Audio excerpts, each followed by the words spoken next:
नमस्कार। आज जिस विषय पर हम बात करने वाले हैं वो है भारत का इतिहास, एक परिचय 1750 से 1857। पिछले लेक्चर में हमने इस विषय पर जो बात की थी उसमें हमने एक रूपरेखा खींचने की कोशिश की थी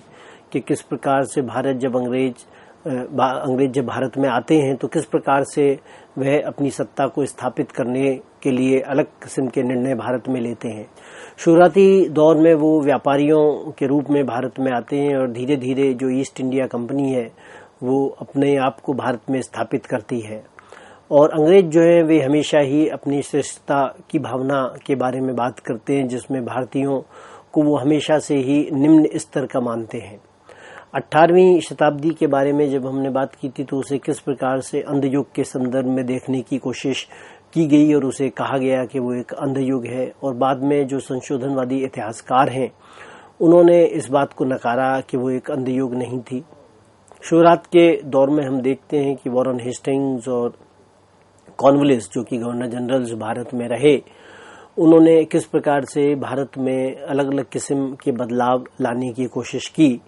और जो विचारधाराएं हैं उन विचारधाराओं ने भी भारत में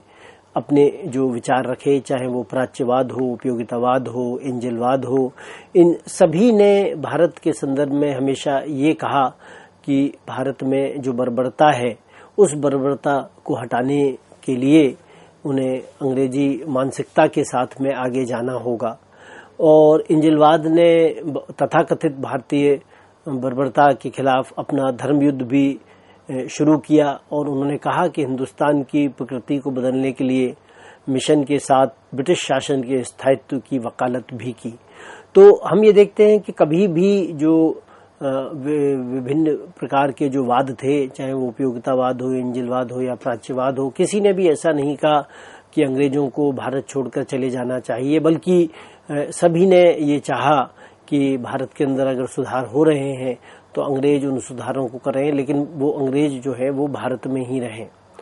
और हम देखते हैं कि श्री रामपुर में जो मिशनरी थे उन्होंने अपने आप को कलकत्ता के पास में स्थापित किया, जिसके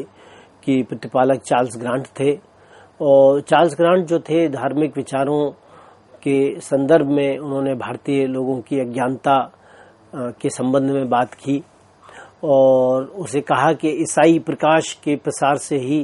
भारत की जो अज्ञानता है उसका हल किया जा सकता है और यही भारत में ब्रिटिश शासन का एक महान मिशन भी है। तो जो भी लोग इस संदर्भ में भारत के संबंध में निर्णय लेने वाले थे वो लोग भी ऐसा ही सोचते थे कि किस प्रकार से जो भारतीय हैं उनमें ईसाई धर्म का प्रसार किया जाए। साथ ही साथ हमने ये भी देखा कि जो लोग भारत में भेजे गए, चाहे वो मैकॉले हो जिन्होंने भारत में ब्रिटिश प्रशासकों की भूमिका के संबंध में बात की कि किस प्रकार से भारतीयों को सभ्य बनाना है, ना कि उन्हें जीतना, और इस दृष्टिकोण को उन्होंने उदारवाद का दृष्टिकोण भी कहा और कहा कि इस दृष्टिकोण ने सक्रिय शासन के माध्यम से भारत की मुक्ति का एजेंडा भी निर्धारित किया। और मैकॉले ये चाहता था कि भारतीय केवल रक्त और रंग में भारतीय बने रहें और स्वाद, राय, नैतिकता और बुद्धि में वे यूरोपीय रहें। तो जब वे अपने विचारों में, अपनी नैतिकता में यूरोपीय हो जाएंगे तो वो जो ब्रिटिश शासन के द्वारा भेजे गए जो सामान है उस सामान का उपभोग भी कर सकेंगे। तो इसी तरीके का जो माहौल है उन्होंने भारत में बनाने की कोशिश की और ब्रिटिश उदारवाद के माहौल में ही सभी विशिष्ट अधिनायकवादी प्रवृत्तियों के साथ उपयोगितावाद का भी जन्म हुआ, जिसे जेरेमी बेंथम के बारे में बात करते हैं कि मानव सभ्यता का आदर्श जो है अधिकतम लोगों को अधिकतम खुशी प्राप्त करना था। और बेंथम ने अच्छे कानून, कुशल और प्रबुद्ध शासन परिवर्तन के सबसे प्रभावी एजेंट के रूप में कहे और कानून के शासन का विचार सुधार के लिए एक आवश्यक पूर्व शर्त थी, इस तरीके की बात की। तो उपयोगितावाद भी समाज में एक तरीके से बदलाव लाने की बात करता है जिसमें कानून की भूमिका होगी, क्योंकि अच्छे कानून जब बनेंगे तो समाज में जब उन्हें लगाया जाएगा तो एक बदलाव लेकर आएंगे। लेकिन उन्होंने भी कभी ये नहीं कहा कि अंग्रेजों को भारत छोड़कर जाना चाहिए। और बहुत से ऐसे अंग्रेज थे जो भारत में आए, जैसे रुडयार्ड किपलिंग ने पूर्वी बर्बरता को सभ्य बनाने के संबंध में श्वेत व्यक्ति के बोझ के बारे में बात की, व्हाइट मैन्स बर्डन। और इस तरह के नस्लीय कथन और वैचारिक रुझान भारत में ब्रिटिश शासन के आधार थे। साथ ही साथ उन्होंने कहा कि जो प्रतत्व भाव की नीति है, जिसमें प्राच्य निरंकुशता के लगातार तिरस्कार से आई, जिससे भारतीयों को मुक्ति की आवश्यकता थी, तो उन्होंने ओरिएंटल डेस्पोटिज्म या प्राच्य निरंकुशता के बारे में बात की और अंग्रेजों के संबंध में कहा कि अंग्रेज जो थे वो प्रतत्ववाद या पैटर्नलिज्म के बारे में सोचते थे। और जो निरंकुशवाद है वो एक ऐसी चीज थी जो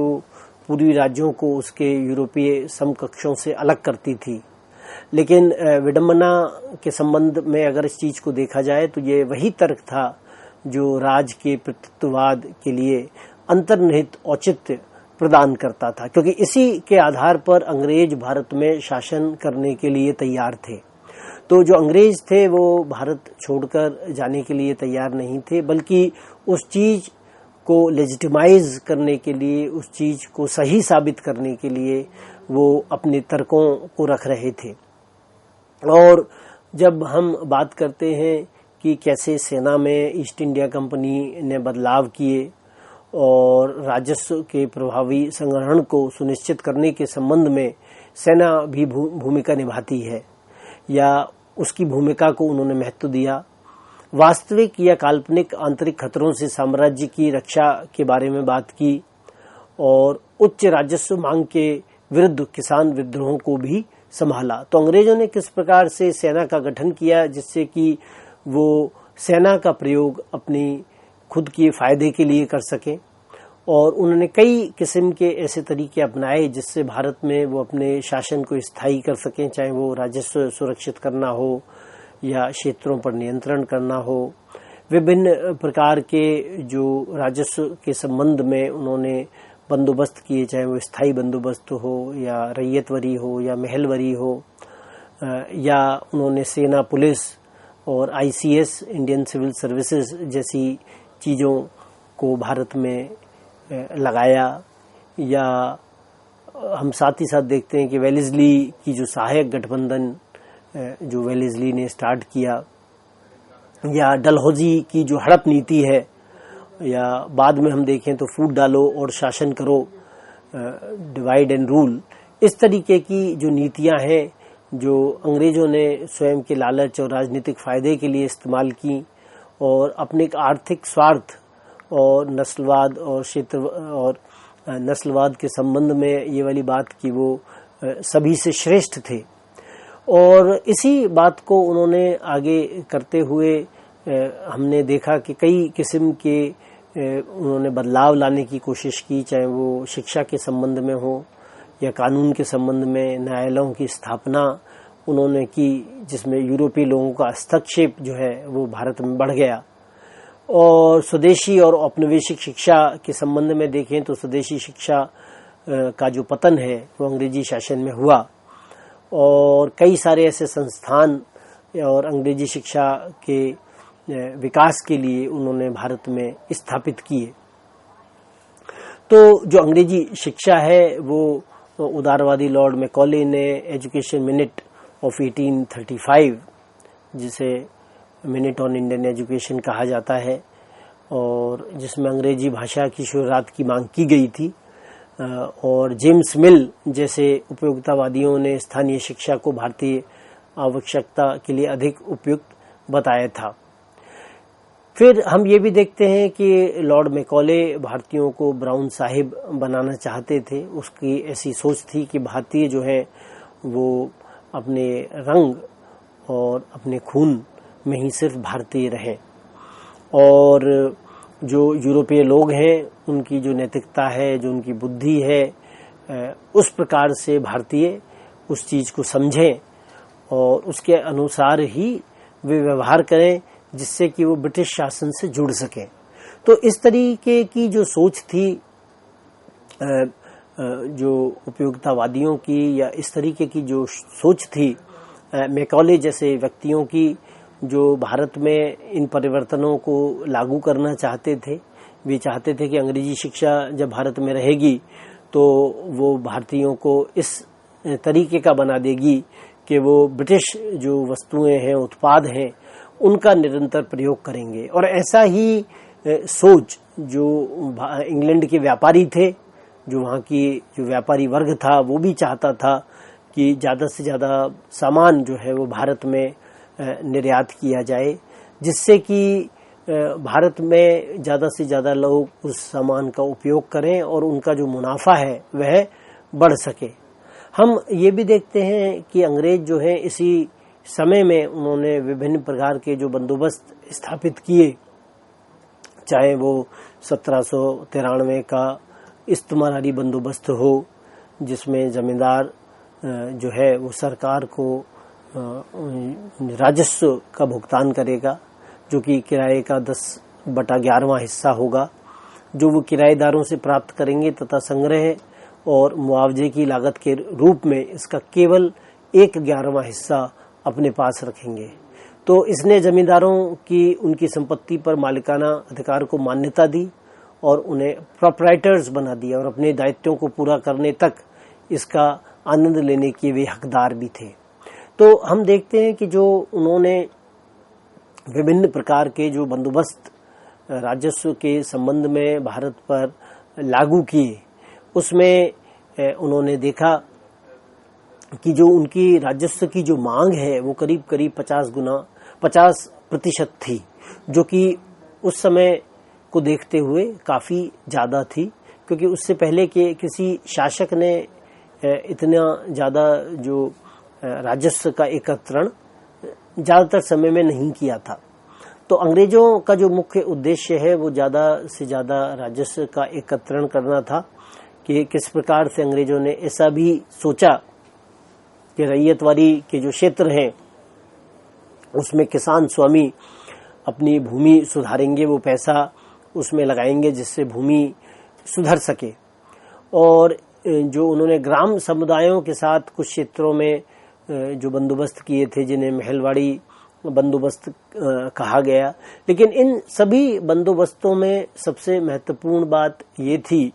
कि अंग्रेज जो थे वो ये चाहते थे कि वो ज़्यादा से ज़्यादा राजस्व का एकत्रण कर सकें। इसी समय में हम ये भी देखते हैं कि जो अंग्रेजों की रुचि है वो नकद में भू राजस्व संग्रहण में भी थी, और इसी के संदर्भ में हम कृषि के व्यवसायीकरण को भी देखते हैं, और उन्होंने नकदी फसलों को बढ़ावा दिया। इसकी वजह से कृषकों में ऋणग्रस्तता भी देखी गई। अकाल ने इस स्थिति को और भी बदतर बना दिया, और हम ये देखते हैं कि अंग्रेजों की वन और देहाती अर्थव्यवस्था के संदर्भ में किस प्रकार से अंग्रेजों द्वारा वन क्षेत्रों का विनियोग भी किया गया। तो अंग्रेज जो थे वो इस मामले में सजग थे कि किस प्रकार से वो ज़्यादा से ज़्यादा लाभ भारत से ले सकते हैं। कृषि का व्यवसायीकरण करने से उन्हें जो राजस्व की प्राप्ति है वो नकद में होगी, जिसकी उन्हें आवश्यकता थी, और इस नकद की अर्थव्यवस्था को भी इससे बल मिला। लेकिन हम ये भी देखते हैं कि इस वजह से जो कृषक थे उनमें ऋणग्रस्तता बढ़ जाती है। और अंग्रेजों के समय में हम ये देखते हैं कि भारत में सबसे ज़्यादा अकाल इस समय में पड़ते हैं,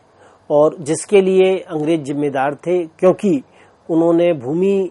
की उर्वरता को बढ़ाने के लिए कोई प्रयास नहीं किए, न ही उन्होंने जो नई सिंचाई व्यवस्थाएं हैं वो भी भारत में लागू की। और हम ये देखते हैं कि ज़्यादा से ज़्यादा क्षेत्रों का जो शोषण है वो अंग्रेज किस प्रकार से कर पाएं, ये उनका एक महत्वपूर्ण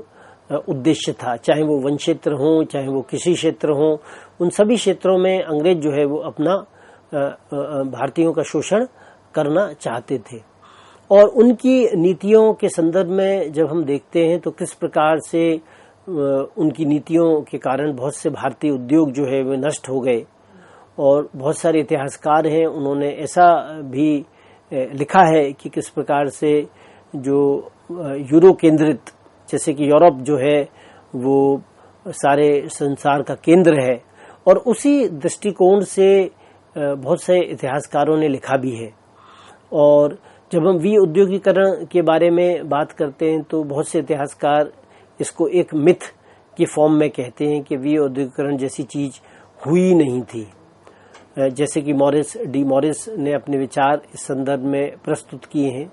डैनियल और एलिस थॉर्नर इसे एक विश्वव्यापी घटना के संदर्भ में देखते हैं कि जैसा कि सारे विश्व में ऐसा हो रहा था, तो उस समय भी भारत में भी इस तरीके की घटना होती है जिसे विउद्योगीकरण कहा जाता है।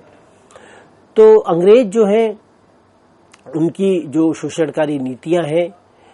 उससे मुक्त करने का जो प्रयास है वो भारतीयों ने धीरे धीरे किया, जो कि हम 1857 के विद्रोह के संदर्भ में भी देख सकते हैं। लेकिन जब हम अंग्रेजी शासन या औपनिवेशिक शासन के प्रभाव के बारे में बात करते हैं तो विउद्योगीकरण एक महत्वपूर्ण रूप में हमें दिखता है, क्योंकि उस समय भारत में नई जो उद्योग थे वो नहीं आए थे, और जो भी उद्योग मौजूद थे उन उद्योगों को अंग्रेजों ने कोई ऐसा बढ़ावा नहीं दिया जिससे कि उन उद्योगों में ज़्यादा बढ़ावा मिलता तो बहुत सारे लोगों को रोजगार भी मिलता। तो जब हम इस तरीके की नीतियों को देखते हैं, उन नीतियों से बहुत ज़्यादा नुकसान जो है वो भारतीय जनता को भी हुआ, जिसे हम अकाल के संदर्भ में देखते हैं या गरीबी के संदर्भ में देखते हैं कि जब उद्योगों का विकास नहीं होता है, कृषि जो है वो भी बहुत ही परंपरागत तरीके से की जाती है, उसमें भी किसी किस्म का कोई विकास नहीं होता है, तो उत्पादन जो है वो बहुत कम हो जाता है। साथ ही साथ ऐसे लोग जो कि कृषि में कार्य कर रहे हैं लेकिन उनकी ज़रूरत वहाँ नहीं है, उन्हें किसी और उद्योग में भी लगाया जा सकता है, लेकिन क्योंकि उद्योग उपलब्ध नहीं है इसलिए वो ज़बरदस्ती कृषि में ही कार्य कर रहे हैं। इस तरीके की चीज़ें भी हम उस समय देखते हैं, और प्रत्यक्ष रूप से कृषि में उसका कोई ऐसा फायदा भी नहीं हो रहा है। तो आधुनिक उद्योगों का जब ऐसा विकास नहीं होता तो जो अर्थव्यवस्था है उसको बहुत ज़्यादा नुकसान भी होता है। हम इस समय में ये भी देखते हैं कि जो वनों की अंग्रेजों द्वारा कटाई है, क्योंकि उनकी जो वाणिज्यिक वन नीति थी, उस वन नीति में वो ज़्यादा से ज़्यादा क्षेत्रों को अपने अधीन करना चाहते थे कि ज़्यादा से ज़्यादा जो वन के क्षेत्र हों वो रिजर्व फॉरेस्ट एरिया के फॉर्म में हों, कि वो रिजर्व फॉरेस्ट हों, और वो जब वो रिजर्व फॉरेस्ट रहेंगे तो वो ज़्यादा से ज़्यादा अंग्रेज उनका उपयोग कर पाएंगे। इसी पीरियड में हम देखते हैं कि बहुत सारे सामाजिक धार्मिक सुधार आंदोलन भी शुरू किए जाते हैं, जैसा कि आप स्क्रीन पर देख रहे हैं। सुधार और पुनरुद्धार, ब्रह्म समाज, प्रार्थना समाज, रामकृष्ण और विवेकानंद, ज्योतिबा फूले, आर्य समाज, वहाबी, देवबंद, अलीगढ़, लिंग जाति और समुदाय पर बहस। तो ये जो मुद्दे हैं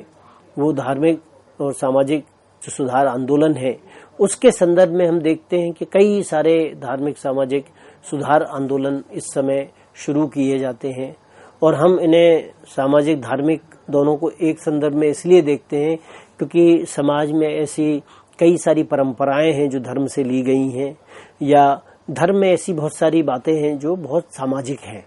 तो इसीलिए जो ये सुधार हैं वो खाली धर्म में या खाली समाज में नहीं है, बल्कि वो सामाजिक और धार्मिक दोनों हैं, और उसके लिए बहुत सारे जो एसोसिएशंस हैं, ऑर्गेनाइजेशंस हैं, उनकी स्थापना भी की जाती है। और हम ये देखते हैं कि उन संस्थाओं द्वारा, उन इंस्टीट्यूशंस द्वारा समाज में परिवर्तन लाने की कोशिश भी की जाती है। और जब हम इनके बारे में बात करते हैं तो हम ये भी देखते हैं कि सामाजिक परिवर्तन के लिए धार्मिक सुधार एक आवश्यक आधार भी था, क्योंकि धार्मिक मान्यताओं और सामाजिक प्रथाओं के बीच के अंतर संबंध महत्वपूर्ण थे। और हम ये भी देखते हैं कि इस पर्टिकुलर पीरियड में हम जो जाति व्यवस्था के बारे में ही बात की गई थी, जैसे कि कोई अंतर विवाह नहीं थे या कोई अंतर भोजन नहीं था, तो इस संबंध में भी सुधार आंदोलन बात करते हैं। और महिलाओं के संदर्भ में जब वो बात करते हैं तो बहुत सी जो कुरीतियां हैं उनके संबंध में बात की जाती है, जैसे सती, विधवा, पुनर्विवाह के बारे में बात होना, बाल विवाह के खिलाफ बात करना, कन्या भ्रूण हत्या के खिलाफ बात करना, महिला शिक्षा के संबंध में बात करना या बहुविवाह के खिलाफ बात करना। तो बहुत सारे जो मुद्दे थे वे महिलाओं के संबंध में थे कि किस तरीके से जो महिलाओं की स्थिति है वो भारत में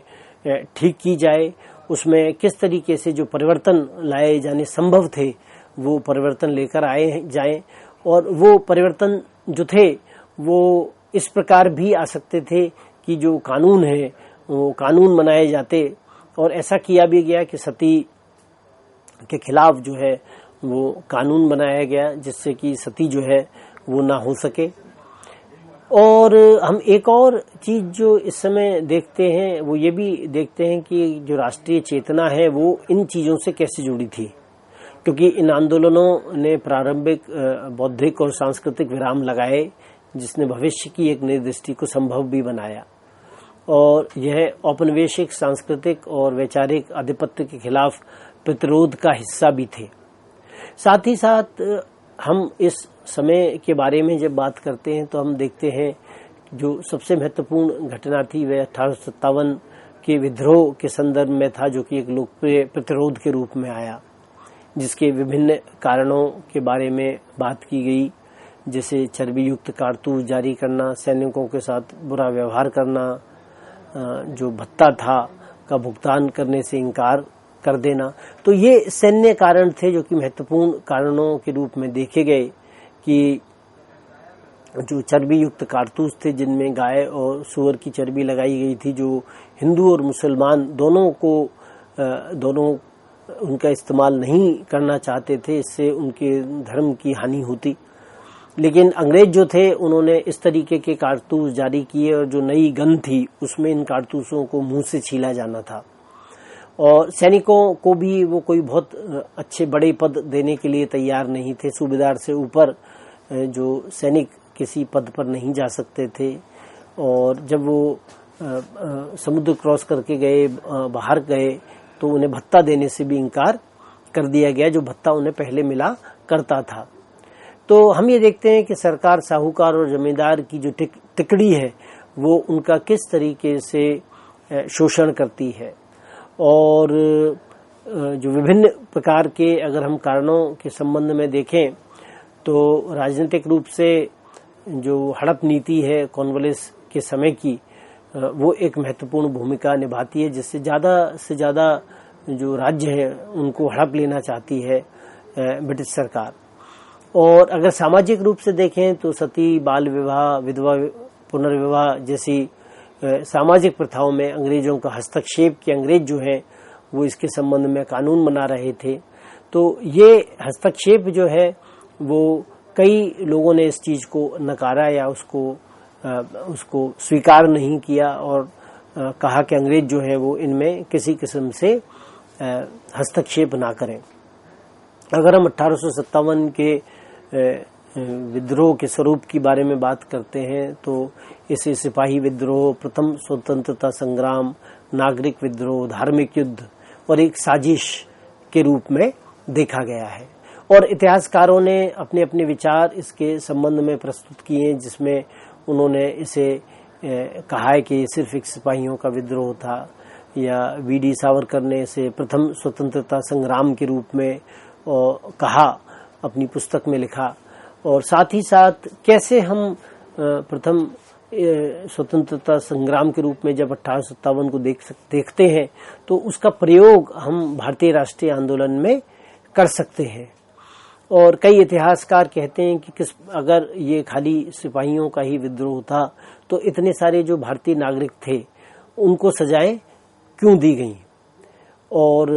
ऐसा कहा जाता है कि दिल्ली या कई सारे ऐसे क्षेत्र थे जहां पर हर पेड़ पर जो 1857 के क्रांतिकारी थे उन्हें लटकाया गया था।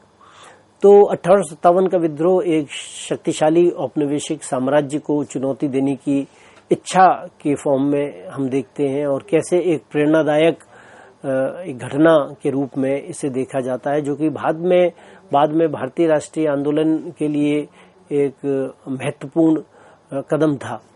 और हम साथ ही साथ ये भी देखते हैं कि बहुत सारे जो लोकप्रिय प्रतिरोध थे, चाहे वो संताल विद्रोह हो, इंडिगो विद्रोह हो, पबना किसान विद्रोह हो, डेक्कन दंगे हो, उन सब में जो भी अंग्रेजों के सताए हुए या उनसे शोषण जिनका अंग्रेज कर रहे थे, तो उनसे सताए हुए थे, जो अंग्रेजों के खिलाफ खड़े हुए। तो पूरा अगर हम जो ये पीरियड देखते हैं 1750 से 1857 का, तो उस पूरे समय में अंग्रेजों की जो विभिन्न किस्म की नीतियां हैं, जिससे वो भारत पे अपनी जो पकड़ है उसको बना के रख सकें, और जो भारतीय हैं वो अलग अलग समय में उनके खिलाफ विद्रोह भी करते हैं, जिसमें 1857 का जो विद्रोह है वह सबसे बड़ा विद्रोह है। और उसमें पहली बार ऐसी कोशिश की गई थी कि किस प्रकार से पूरे अंग्रेजी शासन को भारत से समूल नष्ट कर दिया जाए। तो इसके संबंध में जो विभिन्न विषय हैं या महत्वपूर्ण विषय हैं, उनके बारे में हम आगे के